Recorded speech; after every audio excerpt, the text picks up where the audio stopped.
Welcome to another episode of Inside the Margins, where we look at how risk professionals and institutions make decisions in times of uncertainty. Today's guest is Helmut Meyer. He has worked across global financial institutions, Big Four consulting firms, and the International Monetary Fund. His career spans financial risk, operational risk, sovereignty advisory, and most recently, the intersection of risk, data, and artificial intelligence. What makes Helmut's perspective especially relevant today is how he reframes risk, not as compliance or control, but rather as data science. As institutions face accelerating technology change, vendor concentration, and regulatory pressure, that framing becomes critical. Helmut, welcome to the show and thanks for joining us. Thank you, Matthew. Pleasure to be here. Yeah, and as we were kind of talking and getting to know each other, it's always good to come across a fellow former HSBC alum. So that's one of those global institutions that I mentioned. And something we touched on was the fact that risk is not really anymore about kind of reporting what happened, right? But it's about shaping what happens next. And throughout your career, you've had some amazing experience. Across those firms that I mentioned. In those institutions and the environments you were working in, how did it shape your perspective or how risk was used in decision making? Just to go back a bit, and I think context is important, I joined into the world of risk just before the global financial crisis. Mm. And your point, there was a lot before accounting. We looked a lot over our shoulders, a lot of risk events, a lot of financial risk. So market risk, credit risk, like that was just measurements of volatility. And the non-financial risk slowly began to kind of raise its head. And where I'm going with that is that measurement itself didn't prevent losses, right? And then the reporting of those losses didn't prevent future losses. So the conclusion there was when I got into risk, it became very quickly apparent that dashboards and reporting don't manage risk, the decisions do.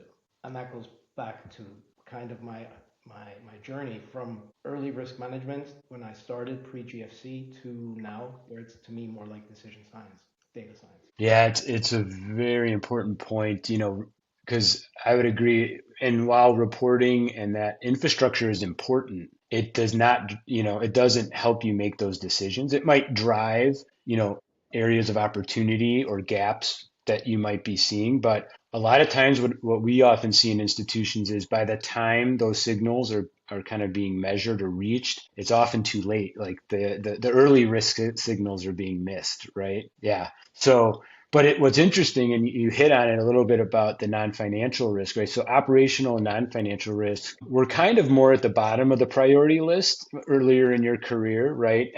But now we've seen that flip. And I think what we're seeing a lot of is that those types of recognition of risks have become more important in institutions. So why do you think that's happened? In one sentence, because the complexity migrated. Mm, What we said, financial risk, it's like visible in the numbers. I can yeah. monetize good financial risk. I cannot monetize good non-financial risk. Non-financial risk is embedded in the very system that makes up the organizations and the exchanges the organization undertakes. If we talk about banks, financial intermediation, that phrase alone is a measurable complexity, and in that complexity is embedded the non-financial risk. And I think as we became better at measuring and capturing volatility, and those are mutually exclusive, the measurement and the capture, we have to be honest enough looking over our shoulder that we are catching up on measuring vulnerability that results of non-financial risk being in the system itself. Yeah, no, it's so interesting because as we've seen decision science continue to evolve and actually it always amazes me to see, with the evolution of technology, the available data we have. In some ways it's become almost easier or not easier, but being able to highlight those structural concerns and non-financial risks actually have become, I've seen like a lot of progress on that front these days because of the fact that there has been this evolution of data science and people are starting to really think more broadly, about these things. But it also raises the point that, as non-financial risks increase, it kind of becomes a real systemic threat if you are not on top of it, right? And potentially another crisis that might come, it might not look like the last one where we've had. I mean, if you think about even the pandemic, right? That raised a lot of potential issues with regards to operational risk and systemic risk. Like, how do I handle forbearance or deferment? What does that look like in my portfolio? Um, and do you feel today maybe that non-financial risk might be, not more dangerous, but maybe more of an issue than traditional credit or market risk in terms of how we measure, mitigate, et cetera? So I like that question. Mhm. Risk rarely arrives labeled as risk. It arrives Yeah. as optimization or opportunity. And I Yeah. think we're seeing a lot of that at the moment. Not just how we operate is changing, AI, one word there. It's also Hmm. what. There's a lot of underlying innovation potential right now in the financial industry, just from stablecoin opportunities to other kind of like payment rails that are getting practical usage. That's already happening. Now, in that complexity, to your point, resides a lot of new. Let's go with just that. And I think what your question actually addresses is something that is very near and dear to my heart, not to reframe the question directly, that I see parallels to the GFC, namely that at the governance level, the board level, and it's not a lack of intelligence, it's not a lack of know-how, it's just a lack of familiarity. Financial engineering back then had outpaced familiarity with the risks, with Mm. what quality decision needs to be made and what factors of decisions need to be correctly considered. And I'm Yeah. seeing again where AI has outpaced governance understanding. So, and I forget the exact phrase that you used, but in the complexity, if we are automating and there are assumptions baked in, and then we're automating with AI on top of that, the AI is just going to aggregate that. So all of a sudden, not only do you have faster automation, you have faster manifestation of underlying flaws. And if you don't understand what questions to ask, you're going to be surprised with risk, let's say it, and not the promise of optimization or opportunity. That's such an amazing and valid point because I think, at least my experience so far in a lot of the AI world, is there's almost, I think there's some stuff around governance, right, and understanding what's happening, but it's such a point that I don't know if a lot of people have thought about that when you do increase automation, as you point out, you can exacerbate underlying issues that you haven't identified to begin with. That the potential consequence of that becomes pretty significant. I think we'll touch on AI even more in a little bit, but I do want to come back to the kind of the non-financial risk components because something we touched on was things like vendor concentration risk or interconnected supply chains, right? And oftentimes they can be tail risks that are hidden. Mhm. And, how often do organizations kind of genuinely see these dependencies before they become a problem? And how do you handle and mitigate that? I think what we see there is you can get a list of vendors. A lot of firms are very good at that first line of sight. You mitigate proactively with SLAs. However, the complexity, the increased complexity, the second layer, third layer, fourth layer. I remember at a past employer, and a lot of credit to this organization for those who know my resume. They spent the time and effort and went 7 layers deep on a vendor to find out by surprise that their customer's PII was accessible without a password control. And Wow. that was a long time ago, and they fixed it.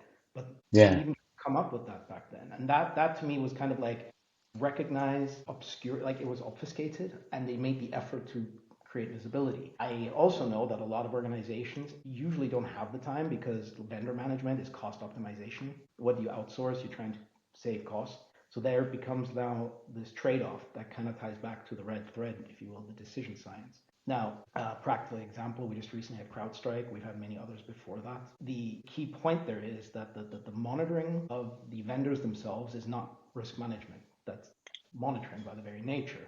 Now, Hmm. understanding the correlation of your exposure, like does your vendor, if this vendor shuts down, what is the impact? What is your fallback? And then we get into other disciplines like business continuity management. But those are such fundamental necessities nowadays that risk management is one of the few perspectives that gets to see all of it.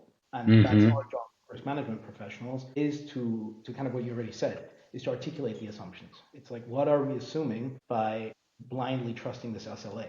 So if it goes completely wrong, great, our vendor's bankrupt. Now, what does that mean to us? Like, what's our Yeah. fallback? And I recall uh, it's been like it was after the global financial crisis in the United States. We had a lot of living wills organized. Oh, sure. Yeah. And when we did those, became very apparent that us winding down is complicated enough. Now, God forbid, major vendor dependencies, and then there's two or three layers behind them, and we don't know their major dependencies, wind down. And Right. I know in Europe now we have DORA that is trying to create some visibility from a governance perspective. And in defense of all regulators, I would not like to do their job right now. That's got to be a No. challenging environment because we as risk management professionals and practitioners see only so far, and we know that, and we have to mitigate, hedge, create risk appetite, and take on the necessary risks to be competitive, to execute against goals. Now, how do you then interact as a regulator with that? Like, you cannot hamper innovation, productivity. It's an interesting balancing act on that side. So I hope I answered your question there by just kind of outlining the complexity, not just in terms of visibility to the first, second, third layer, and then what comes beyond that.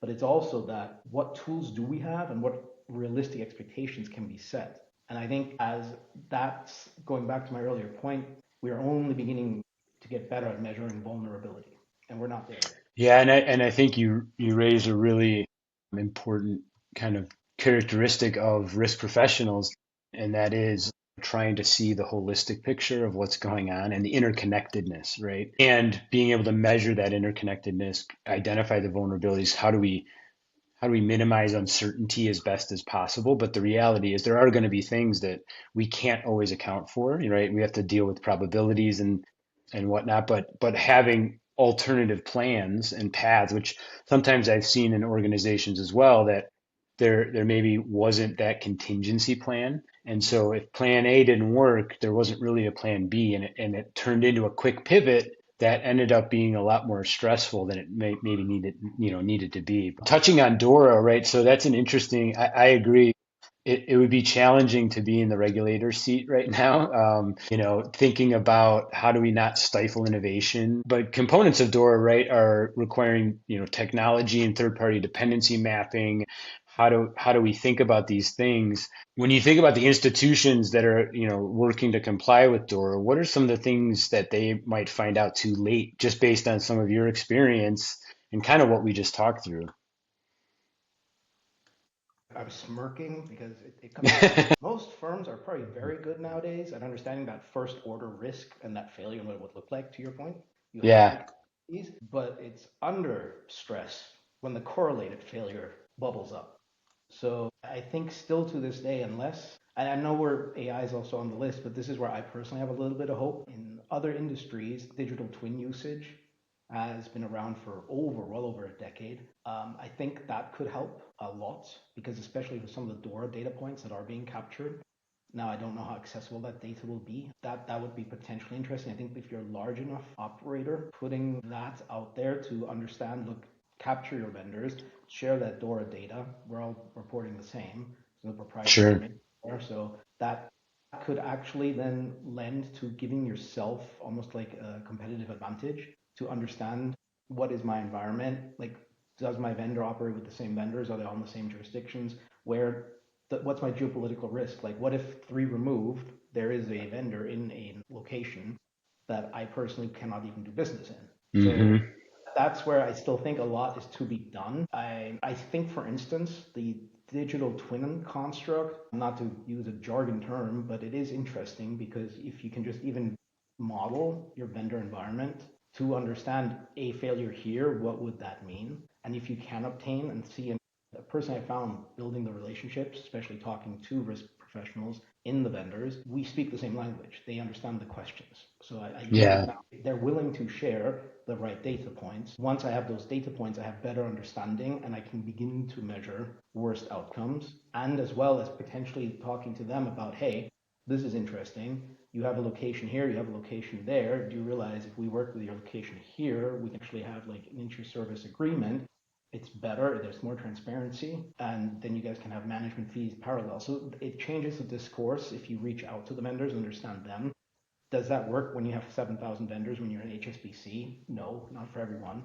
And that's where you Yeah. have to risk-based approach. What are your most critical exposures? So that back to that kind of disciplined approach, what makes a good risk practitioner is like I don't reinvent the wheel. I have to go at the problem, at the situation, disciplined at the same time, methodological, effective, efficient, and repeatable. Rinse and repeat. Methodological and repeatable.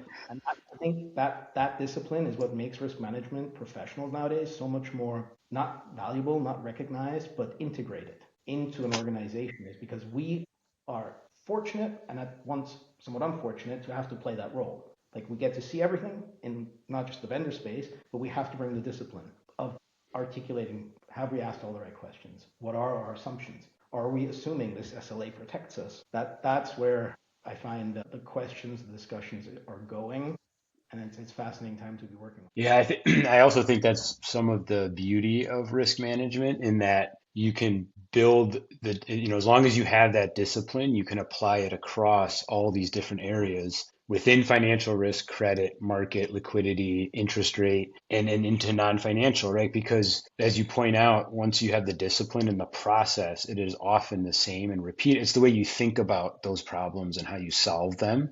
And I think that's one of the benefits that risk professionals bring to the table and why they become more and more important in many organizations because, and you're seeing it even outside of financial services, risk management is a key component of any large institution that is, trying to make good decisions, right? So what's interesting, yeah, and now shifting a bit, when we think about all that complexity, really a good technology stack and how you're going about it is really core to that. And that brings us back to AI, as we were kind of earlier alluding to. And I thought it was pretty interesting. We talked a bit about, you deliberately pursued an AI and data focused MBA later in your career.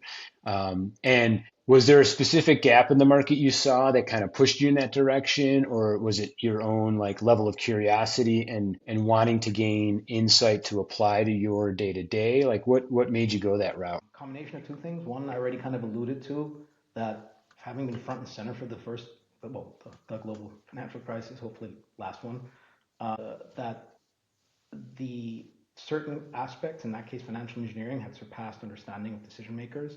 I'm now seeing the exact same parallels and began to see them. I'd want to say about late teens, like 2016. By then it was kind of obvious that there's something coming down the pipeline. And at the same time, it was curiosity. Having been in risk management for so long, and we've not really moved beyond Excel, like there wasn't really anything revolutionary for us to tackle what it is we do. And this thing began to take shape. That combination, I would say, kind of drove that decision to focus on that. Like a traditional finance MBA felt has been done. Everybody has that pretty much in our space. Nothing against that. That's very important. But Sure. having the ability to augment that with some focus, some considerable focus on AI and machine learning, so that I get to ask the right questions and think about the problems the right way.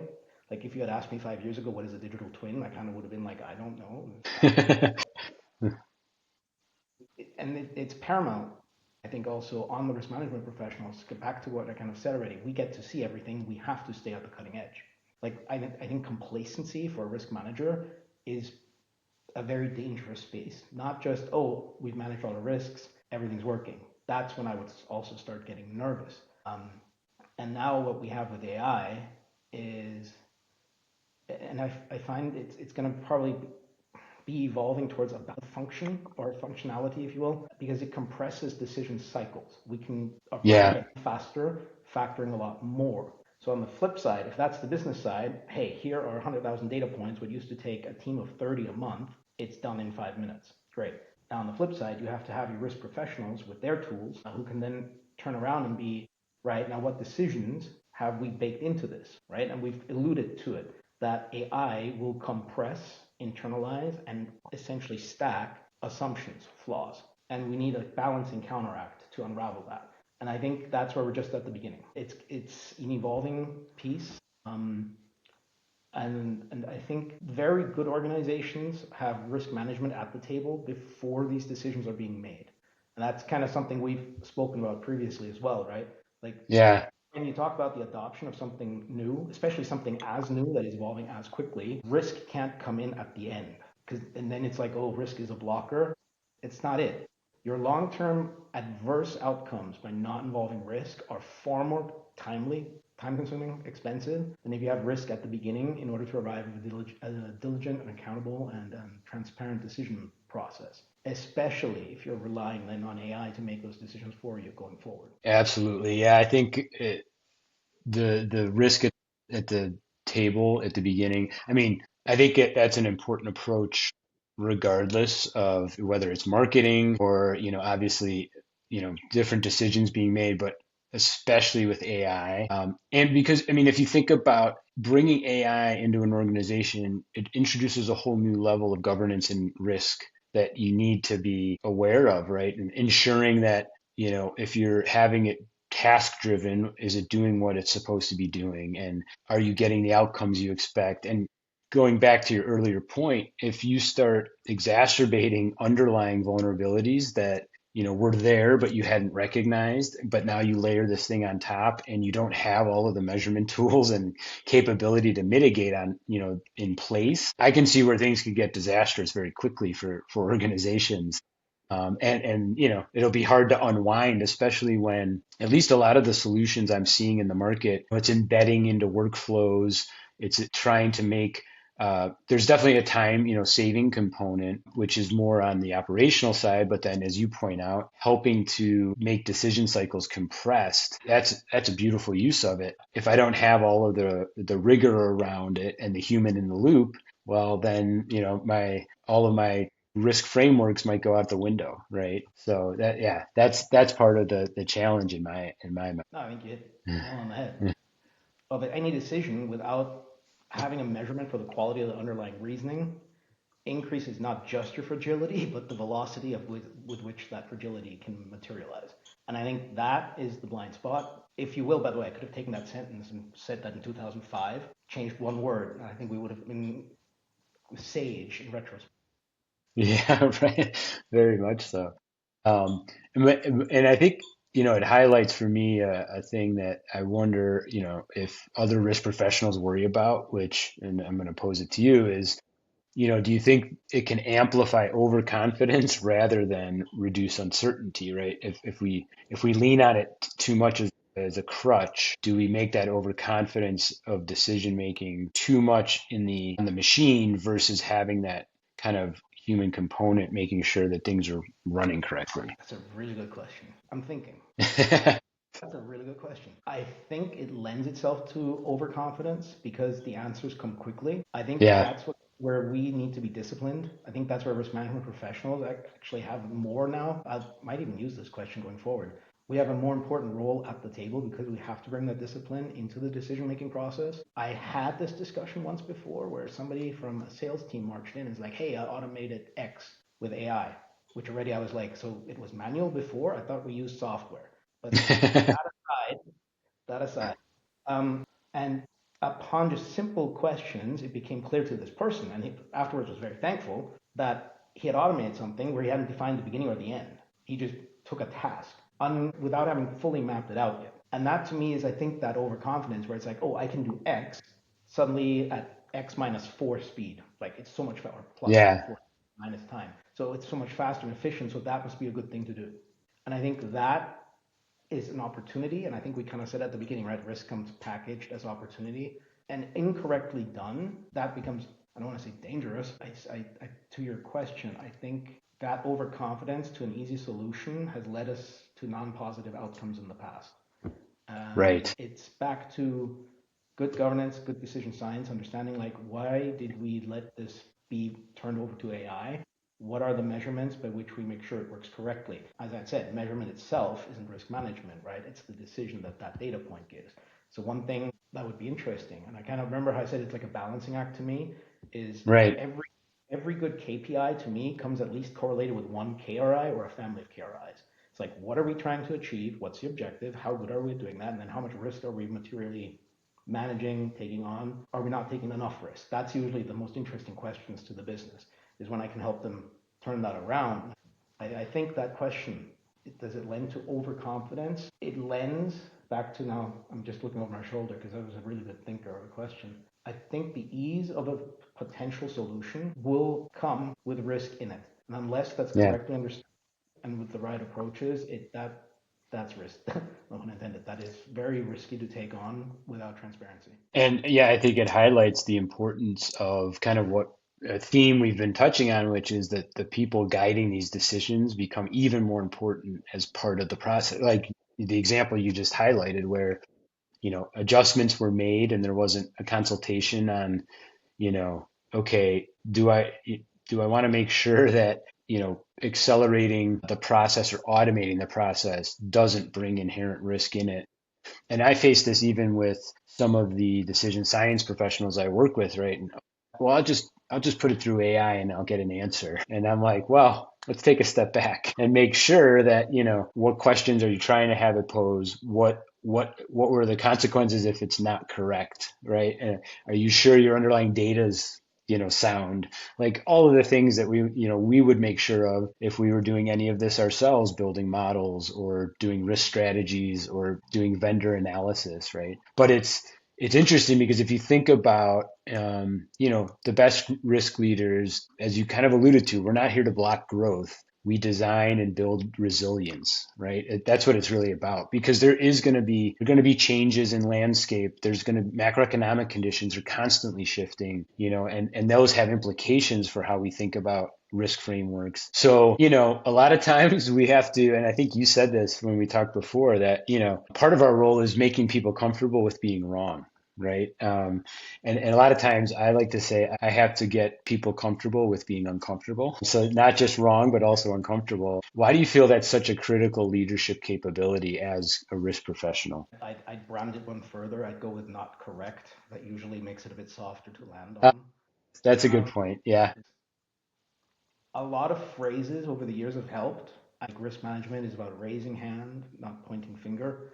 Mm, It's so juxtaposed to the business for the most part. Still, to this day, like risk management is seen as another side. Oh my God, risk management is coming in. Oh, this is just like some tick the box exercise. That is very difficult to overcome. Why this is so important, and I found the best risk leaders I've been privileged to work under share well, a good number of traits. And one point though that they all shared is they were convinced that the next generation of leadership will have gone through risk management, like guaranteed, yeah.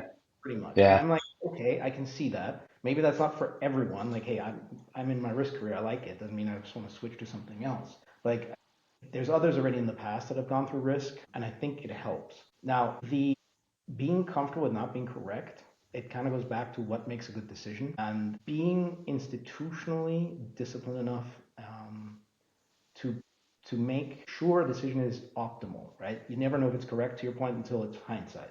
But before something happens, it's how much uncertainty are we facing? How many data points can we bring to this decision? Do we have to escalate it? That's another important one. Like my favorite juncture at that point when I had executives where my job was playing the was playing, if you will, I don't want to say psychologist, but therapist, where it's like it's okay to not be correct, and you could see their body language change, and it's like, oh, thank God, I don't have to make this decision by myself, and I'm like, correct. That's usually the conversation behind closed doors and before eyes. So let's escalate it and make that your point. That it's like there are so many interconnected components here for this decision. This shouldn't be your decision by yourself. So let's escalate. That's what good governance should ultimately like want to do. Right. And then to go full circle back to what I said at the beginning about raising hands, and then that raising hand that takes time to instill. Very, very few organizations have gotten good at that at all. Yet, I think we're still far off. I think as we're getting better at measuring vulnerability, because you mentioned resilience. So to me, that's kind of like ex post, we need to be good at resilience. Ex ante, we need to be good at optimally identifying and recognizing uncertainty. That to me is kind of like, again, our job to balance Yeah. that in the middle is the business executive or the business individual who has to make decisions under pressure, under stress, and we make them comfortable that it's okay to not be positively, oh, I have to make a decision. No, no, no. The optimal decision for the institution doesn't necessarily have to be yours, and it's okay to be not correct. Yeah. It's such a great point. And it's getting people, yeah, to that point of, you know what, it's a team. This is a team effort, right? And And to your point, it's about what's best for the institution. And as you think about these institutions, right, boards and executives, as they're navigating kind of these complex technology regulation, geopolitical kind of volatility, how should they rethink the role of chief risk officer, right? And I think we've alluded to some of that, but I think it becomes apparent that at the highest level of the institution, there needs to be that kind of rethinking about the chief risk officer role. And what's your perspective on that?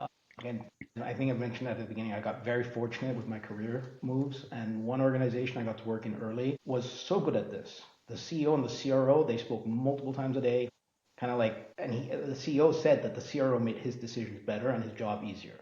And I was kind of Hmm. like, it's possible. And this was back then. And it was like, okay, so it's possible. And I got to meet the CRO multiple times. Like he took it upon himself to bring back then very junior talent into the fold because he's like, if I don't start building a pipeline from the most junior ranks, no Right. guarantee it's gonna happen. And that to me right there, that's kind of the thinking we need. Like if a CRO now is in a position and is not actively working on a talent pipeline, and that can, by the way, that can be horizontal and vertical. That kind of And goes vertical, yeah. like rotate business people into a stint in risk management. Especially in a large organization, that should be advisable, if not easily doable, right? You're right. And I think to kind of my point earlier, I think I used the word therapist, but that's not it. As I was, you question crystallized it. Your next question just crystallized it. I'm really more than anything, I'm a coach. I think that's the best way. The sport we're playing is the sport that is the organization. And as a team, we need to become better at tackling uncertainty. Nobody can make the right decision every time. That's impossible. Get that out of the way, focus on the uncertainty component.